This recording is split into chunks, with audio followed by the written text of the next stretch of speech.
Hey there, it's Beth Stefaniak with Messy Marriage and another edition of Sloppy Joe Time. Today I'm reaching way back in the vault to those early days when I was a starry-eyed bride and I brought all these romantic notions, or more accurately, romantic nonsense into my marriage. And it would just ping pong off the walls of my brain anytime marriage got hard, which was all the time. And I would question whether I'd married the right person. I would look at my friends' marriages and they all looked so happy and compatible. So I'd believe the lie that they had it better than us.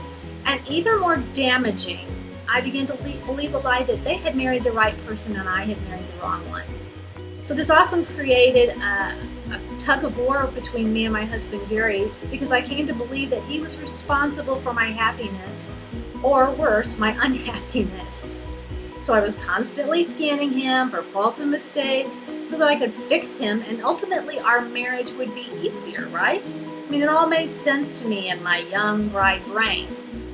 I don't know exactly when God pulled the blinders off of my eyes and he put a mirror in front of me, but at some point I quit focusing on my husband and looked good and hard at myself and the lies I'd been embracing. God showed me the first lie. I was guilty. I was just as guilty, if not more so, of making my marriage hard as my husband was.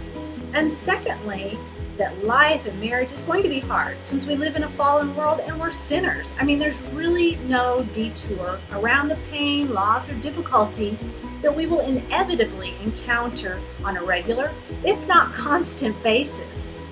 But the best news was that I discovered God was there for me at those times, and that he could give me and my husband Gary the strength to persevere and the grace and love and peace to feel blessed in the midst of any mess. So as long as I was, and I say I was, not we were, I was, as long as I was staying close to and relying on Christ, I was being filled with hope. It wasn't dependent on my husband, it was dependent on Christ.